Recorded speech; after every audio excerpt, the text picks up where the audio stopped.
Good morning, good morning. Welcome. Smiles from everyone. Oh, it'd be lovely to see some faces from the delegates this morning, but welcome to the webinar. Welcome to Exxon's webinar, the last one of 2023, would you believe? We're delighted that you could join us this morning, and just going to let you know that the call is recorded for prosperity and sharing purposes, of course. Hope you're all okay with that. Welcome to the webinar. We're calling it a webinar on optimizing access in 2024. We've got a full panel today. Thank you, Mel. Jazz hands and everything. So we'll get into the explanation of that as we go, but it's piqued your interest enough to be here today. We've got some good numbers on the call, so thank you for being here, and hopefully we're going to have lots and lots of participation today, lots of energy. My name's Lucy Glynn. I am new in post as the first ever community manager here at Exxon Health. Delighted to be your host extraordinaire for today's event. We've got a full house of panelists, as I said. The incomparable Derek Measham is here with us, Director of Research and Development. Thank you, give us a wave. We've also got the award-winning Melissa Lato, Head of Product. Thank you. And last but by no means least, the fabulous James Delves. Can I get a round of applause, please? Thank you.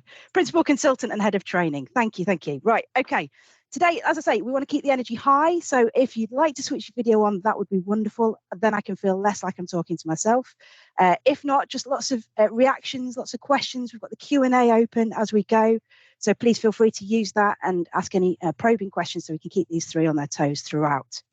All right, maybe get a hands up or a thumbs up from everyone that's on the call, just so that we can check everything's working well. Thank you, Alan. Anyone else? Melissa, thank you. A couple of others, brilliant. All right, so we'll keep things moving. Right, 2023 has been a really big year for Exxon. I'm going to give it to you in numbers. Derek's a little bit nervous about this. I told him just before the call started, but I've jotted down some numbers here because it has been a bumpy year for Exxon. Not only did they hire me, great choice, but also we've had 35 new staff start across the business so far this year. Sorry, 35 new staff, absolutely. Wow. We've attended, can you guess how many exhibitions? 20. 24. Try 30. 30 exhibitions we've attended this year. We've welcomed 400 plus new customers, introduced 40 new product features, and won 3 awards, one of which is sat in the room with us today, Melissa Lato. Brilliant. But these are all great things. These are all things that we can celebrate. It has been a bumpy year for Exxon Health, and you have been along on the journey with us. There is a hand up. Is that a hand up or just a reaction that's gone slightly wrong? Like it's a high five. Ray, all right, we'll take that. Thanks. We'll take that, Leanne. Okay. So yeah, we've done a little bit of self-reflecting this year. It has been a great year for us. But you know, you can't have a great year and not look back on that and reflect on the things that you've achieved and look at how you've got there, perhaps. So we've done a lot of internal self-reflection where we've embedded a huge program of customer experience work, and that's been great and really, really positive. But we've also started to look externally at how our product is being used by you in the community, and what we could be doing better. So I'm going to turn to you first, Derek, actually on this, and just ask the question. Maybe you could elaborate a little bit on how we've self-reflected this year, what we've learned, what we've taken away from that. Yeah, sure. It's been a good year from my point of view. It's really a sort of an extension of the journey we've been on. I've been lucky enough to be at Exxon for quite a long time now, so 20 years. So I've been part of the whole journey. It was about 2015 when we focused in on primary care, and ever since then we've been able to really get more into the detail and try and solve specific issues for primary care and all our users. We've been sort of investing heavily in our sort of research and development and what we do around the product. So yeah, it's about 2 or 3 years ago, a bit more, we started developing a product team to really get into the detail more of what our users are up to and communicating things out. I think a couple of years ago, Melissa came along, head of product here. 2 years. 2 years. What a 2 years. Yeah. We've just really been getting into the detail. So over the course of this year, we've just been going that step further, really, and starting to look into the data of what it means, and not just whether we're people are using our features, but I think the key thing for me that we're starting to get to is whether we're delivering the right outcomes for primary care, and making sure the outcomes we're helping deliver are the ones that primary care are seeking to deliver as well. So again, we've invested more. We've recruited a data analytics manager today to uncover some of that data, to show what's going on, to help surface some of the telephony data and how that fits in with primary care. And I was really delighted to see the access recovery plan earlier this year, and I think a lot of what we're doing fits in really well with that. Yeah, tell me about that. How does it fit in really well? Well, yeah, it's just really looking at the data of everyone's sort of aware of the huge phone demand that's coming in, and the sheer size of that. And I think if you start looking at the data, you can uncover exactly what that looks like. Like, everyone knows the phones are ringing at 8 a.m. A lot on a Monday morning. We can see it actually every day. It's most days people are busy. But if you start matching that up to some of the outcomes within the system, you can really start to drill down into what you can do about it and actually achieve some good outcomes. So there's some stats behind me here. So this is actually stats from one of our surgeries that's been looking at our reporting, thinking about how they changed the system and use some of the features. So yeah, they've actually, over 2 years, they've reduced their inbound call volume by 54%. And that's just really then, they're properly optimizing access. And we're not just thinking about, we don't want more phone calls. We're a phone company. We do not want more phone calls. We want the right phone calls for the right people at the right time.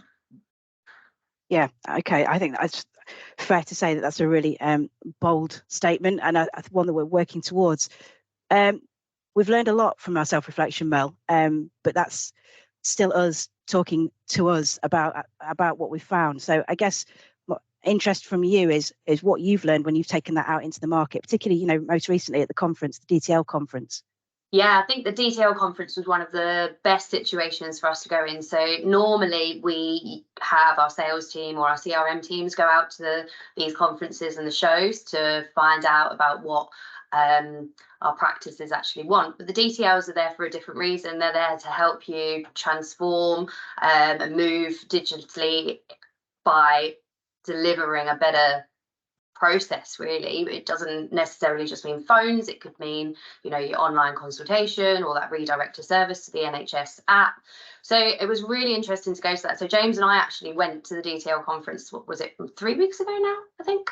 No, it must be. Yeah. Where we took this beautiful poster with all Derek's stats. It was really interesting to find out that as a PCN, and the details obviously work at a PCN level, that they are not fully aware of what's going on, where the pinch points are, and how that data can help shape what they do next with their phone system. It doesn't matter if they're using all of our features. Are they using all the features right? Can they get what they need from it? Are they getting the delivery that they need from the actual phone systems themselves? And what does that mean to them? How can they help each practice learn from the other one's experiences? And that was a really big conversation that we had.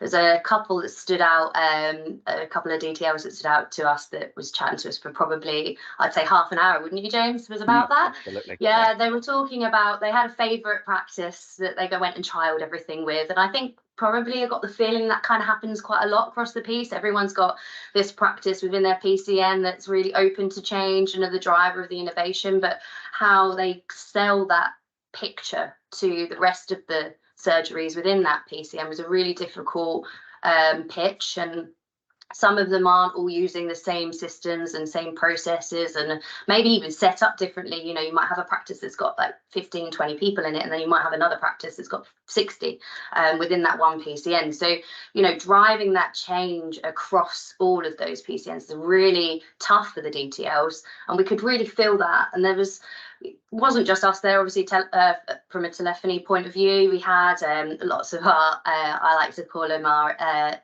innovators, so the other companies that are working alongside primary care to help, and they all come across in the same sort of way, really. What can we do to help reinforce the changes that you're trying to deliver, and how can we support that?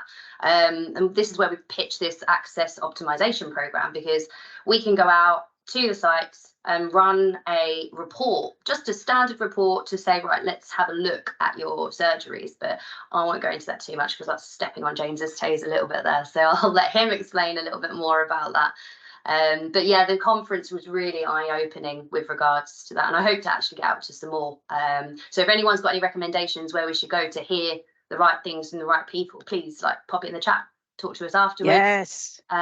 Great plug there. If you just want to email us directly, you know, I will always be looking at those calls. We're quite a small team, but we have a big reach, so please don't hesitate to email in and communicate with us. We want to hear everything. Great plug there for the chat. Once again, Q&A is open, so if you have got any probing questions, please pop it in there and we'll answer as we go. One just did come to mind actually, Mel, as you were talking there, and I hate to put you on the spot, but Liar. could you give us an example? Yeah, you're absolutely right. I love this. Could you give me an example of you know, one of those favourite practices, what they are open to, and what good looks like, perhaps? Oh my goodness. Okay, so what they're open to, I think it's just that their curiosity. Those good practices have that curiosity. They don't just put something and just leave it and hope that it's going to fix everything. They're happy to go away and review. The practice managers, the reception team, and the GPs are all working together to strive for the same goals. I think that's so important because actually they all have a different reason for changing things, and everything that you put into practice impacts more than just one area. It's not, you know, it's not just about the practice manager making sure you're getting the QOF points. It's not about just the GP making sure he can see all of his appointments, and it's not just about the reception team just doing phone call after phone call just for the sake of it. You know, it's actually a collaboration within a practice, and the practices that work well together seem to communicate across all of those 3 tiers really, and take that all into consideration. I've seen small practices work really efficiently and totally the opposite, where they're just, you know, firefighting. We had one practice that was answering, like, one person was answering 400 calls in a day, and we're like, why? What, you know, what needs to happen? This was actually when we went to go into a particular surgery, I won't name them, to implement the phone bar. So as a product, we wanted to check our phone bar was working well and they were getting what they needed out of it. And we were like, why on earth? And the lady was also dealing with the reception. So the people on reception, as well as answering calls, as well as supporting the staff. And we just noticed one small inefficiency where they were using a desk phone rather than a soft phone. And she spent her whole day doing this. Right. Wow. Yeah. And it was just, okay, so if you just stop using your desk phone, use your soft phone, you're already on a headset, everything's in the screen in front of you. And she's like now just sitting and working without all of that twisting and bending. You know, even the time taken to lean over and press a button on a phone, that's time taken out of that person's day and it's those simple, tiny wins that I think everyone, it doesn't appreciate really more than anything. Yeah. You know, it doesn't matter if it's taken 1 second out of your day, it's still a second that will equate to quite a lot over a period of time. We have a stat that we talk about quite a lot here. I think it's not on the board. Oh, damn it, now I've got to try and remember it. That's my stat. We talk about it all the time, but it's fallen out of my brain.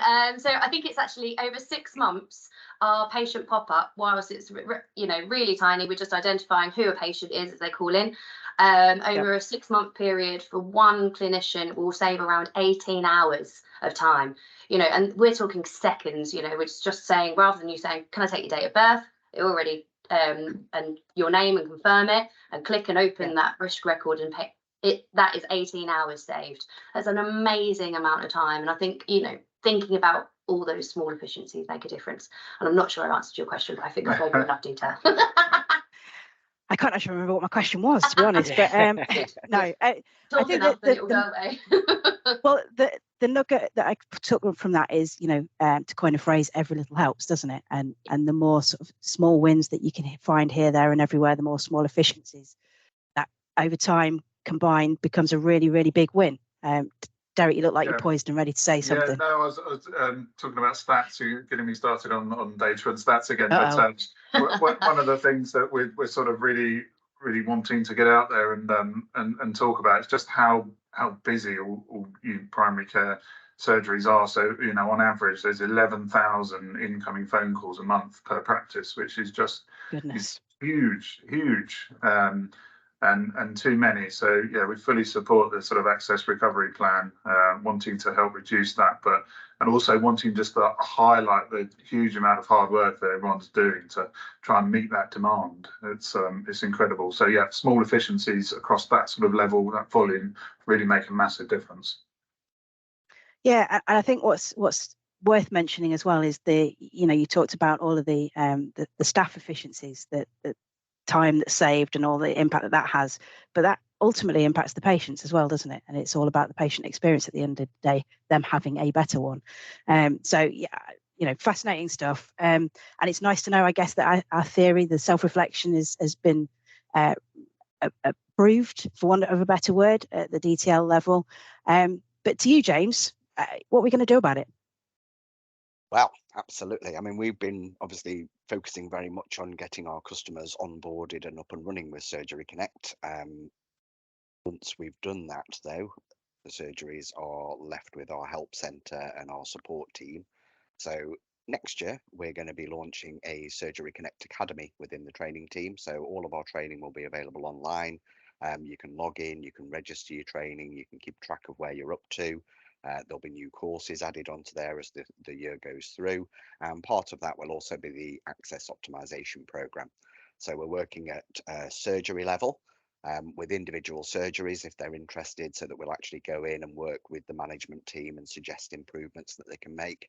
Just simple things like we've been talking about, making changes in the call flow so it refers the particular calls for things like prescription requests directly to the NHS app, so that the patients have got that proper journey. And it's all about training the patients as well and making sure that they're informed and getting that information out there as to which way the best way and the easiest way for you is actually to do whatever it is that you need to do there.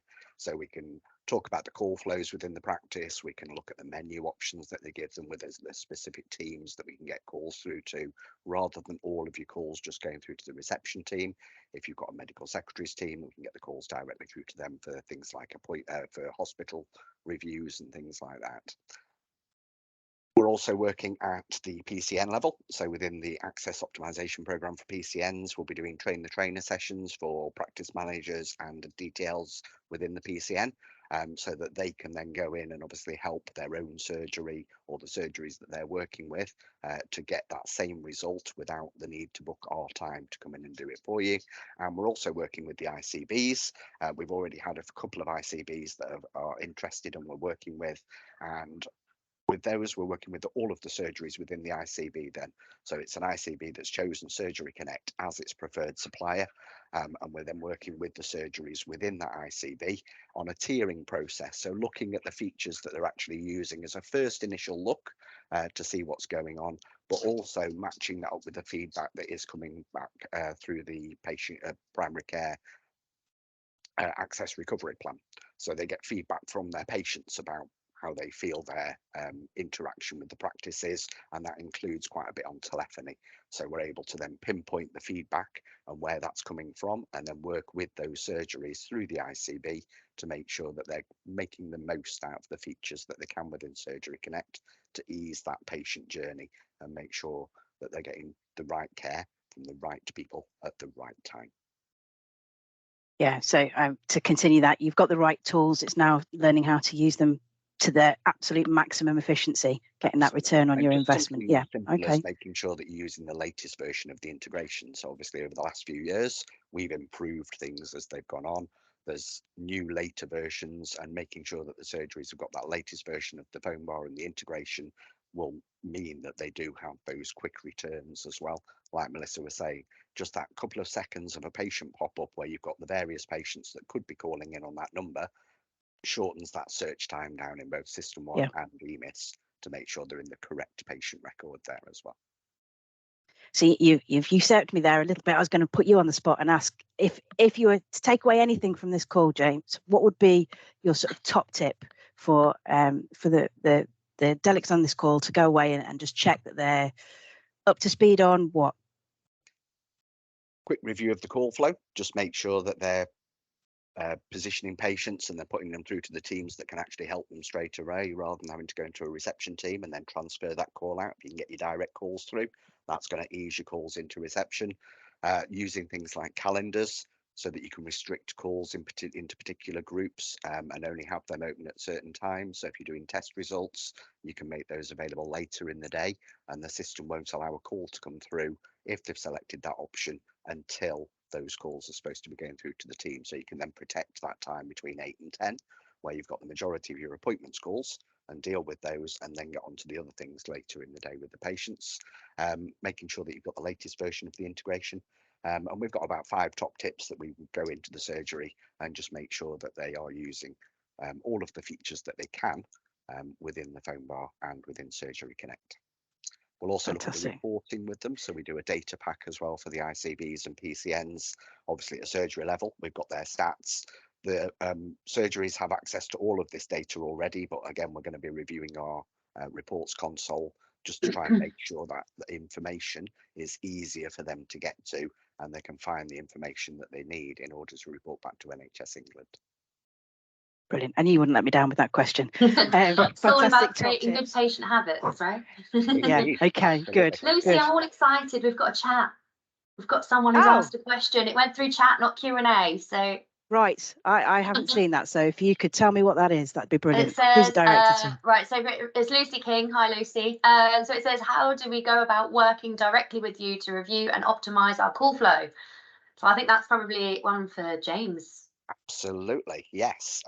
So I don't know if we're doing anything with QR codes afterwards, but obviously on YouTube, we could actually put the QR code in there, and then you can register your interest and we'll be in touch with you. However, an email to training@exon.co.uk will do exactly the same thing. So if you want to email us, and then we can get in touch around what level you want that access optimization program to take place, whether it's a surgery, PCN or ICB. Yeah, just to elaborate on that, we will post this video, send it out on an email and give you all the contact details there as well. So there'll be many ways to get in touch with Jeeves.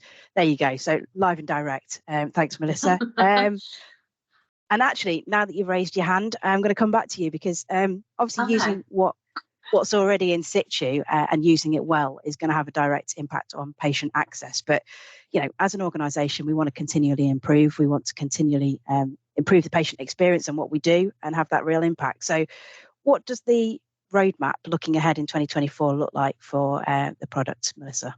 My goodness, we have some absolutely... Oh, we've got more chats coming through. Sorry, I got excited. I've got so much coming on. So I think one of the biggest things is, oh, what's this? I think you're about to answer their question anyway. Oh, is there any option for patients to cancel their appointments, check their appointment times without needing to come through to reception?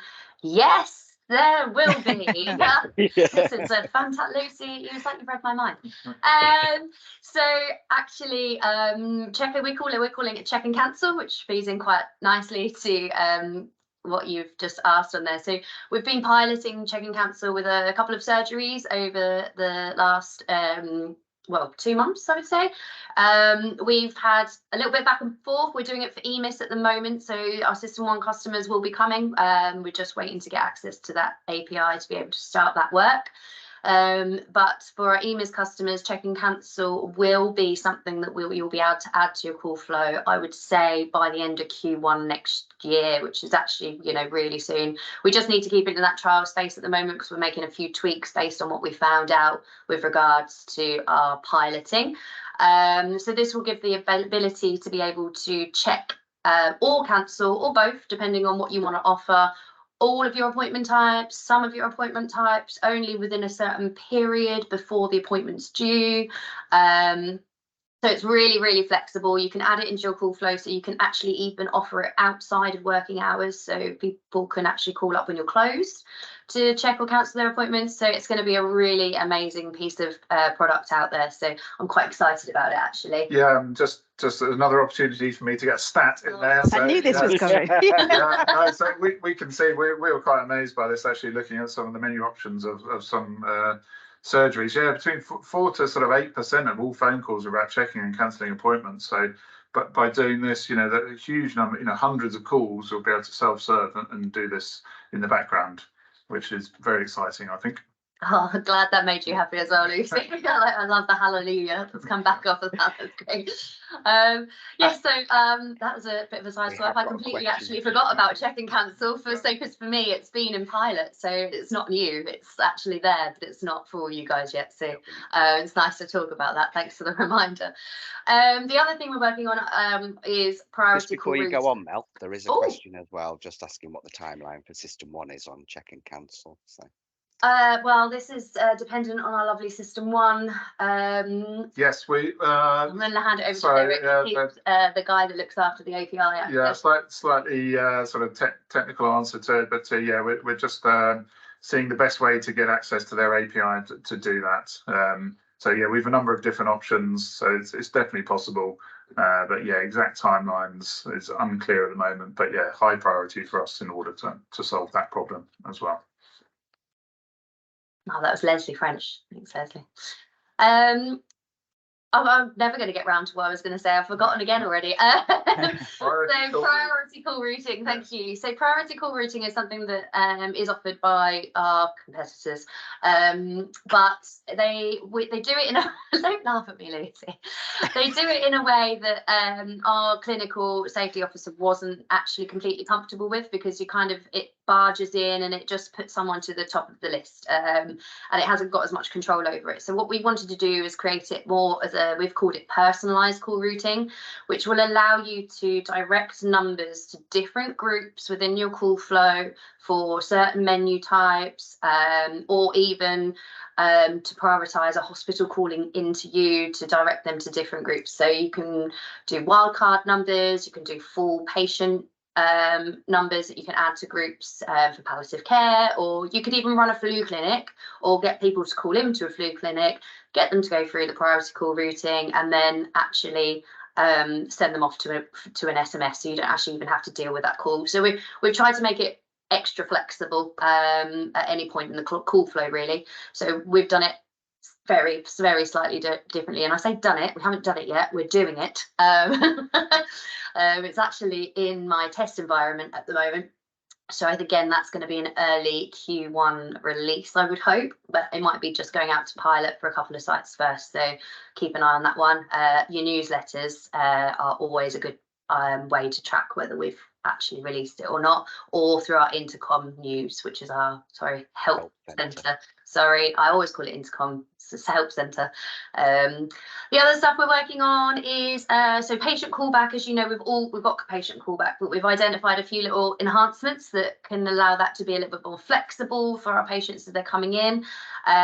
So now we'll be allowed to again, it's not now, it's very soon. You'll be able to opt in for a patient callback once you're already in the queue, which is something we do at the moment. It has to be before you enter that queue. It says there's loads of people in front of you. Do you want a patient callback? They say yes. Now it can be like you've entered the queue. Actually, I can't wait any longer because I don't know, I need a wee, so I want to do a callback, so you can go and pee in peace. But we're also doing it so you're going to have the patients can have a web page. So they know where they are in the queue, so they can track their positioning while they're not in the queue through an SMS link, which will tell them where they are in that queue. So it's just that extra patient sort of cuddle to say, you know, we haven't forgotten about you. This isn't a service that you need to worry about. It is going to call you back, and it gives them an idea of where their positioning is on that queue. A really big exciting thing that we are looking at is something called a waiting room dialer. So this is more for our GPs, I guess, out there. So those who are using our phone bar know we've got an appointments window. In that appointments window, it will list all the GP's appointments for the day. Now, as part of that, we've identified that it takes quite a long time for a patient to actually, the GP to actually contact the patient, because they might have to try multiple numbers, they might not get through, they might have other issues that are coming, like, you know, they might have 3 numbers. So what we've done is we're looking at building a waiting room dialer, which allows an automatic call to call the patients and put them in a waiting room while the doctor's finishing up with their previous patient, just to take that overhead of time away. Again, just those small efficiencies of those time savings. Actually, this is quite a big efficiency. I can't remember. Stats man, do you remember? I don't have the stat, but we can see the pain of GPs of missed diet, missing patients, going through, doing that admin of phoning out. So we're hoping to eliminate that. Yeah, pretty much. So this will pop them in a queue. Then as soon as the GP's ready, they can pick them up from that queue, talk to them normally. If it just doesn't actually manage to get through to someone, it can put a failure attempt in to say we haven't managed to reach them, and then it's up to the GP if they want to try again or not, or whether that is their process. So this will be completely automated, but you can stop it, you can pause it. If there's an emergency or you need to redirect your work, then it's completely I don't know what the word is. Manipulatable. That'll do. Flexible was the word I wanted. Flexible at the start. I think, yeah. Okay. I literally forgot the words. Well, that is only like a small, tiny snippet, but I'm just conscious of time because it's now fast. Just going to say, given that we released 40 new features last year, let's stop there because you might just keep going. And Derek, I'm going to give you the last word. Actually, Mel, there's a couple of questions in the chat that you might want to just look at whilst I'm chatting to Derek. But Derek, we can't do all this alone. There's obviously collaboration afoot. What does that look like? What's the roadmap for collaboration in 2024? Yeah, so throughout this year, and we've had a number of talks with partners in the same space as us, and I think there's some really exciting things we can do, probably in two areas. So yeah, definitely on the analytics side, we have all the telephony data, which is interesting in its own right. But if you combine that with some of the other data coming out of the clinical systems, then you get a full picture of what access looks like. And you can really make some even better savings than the ones we've been talking about. And also with the online consultation providers. So within the access recovery plan, there was a diagram that was shared of the view on access, and phone was here and online digital tools were sort of down here. And we've been happily graffitiing that to change it because, for us, we are a digital tool. It's a digital solution. Yep. Voice is a really brilliant communication method, and we can really add value to the digital channel with voice as well. So we see a strong link between us and the online consultation tools, and giving that option to people to as a sort of single entry, so all access can come in via the same channel. So yeah, I'm very excited to explore with some of these other providers what we might come up with next year. Yeah, it sounds good. Okay. Is there any closing words from anyone that they want to just slip in before we close the call down? Lucy, I think you're my new best friend, so please. Thank you. I will. Oh, you mean Lucy King? No, sorry, Lucy King. Okay. Lucy, you've asked me a few questions. What I'll do is I'll try and respond to them after this because obviously we've run out of time. But it was really great to have so many people on here. So thanks for joining us. 100%. Well, she said it. It's been fantastic to have so much participation on this call. We hope you've enjoyed it. That is up from us today and for this year. We will, of course, make the recording available to all the registered attendees. Thank you, Alan. And in the next couple of days, we'll see you back in January for the next webinar. Give me a nod, James. Yes. Absolutely. Melissa. Yes, absolutely. In the meantime, on behalf of the whole Exxon Health team, have a happy, healthy holiday season, and we'll see you in the new year. Thank you, everyone. Bye for now. Thanks, everyone. Bye. Bye.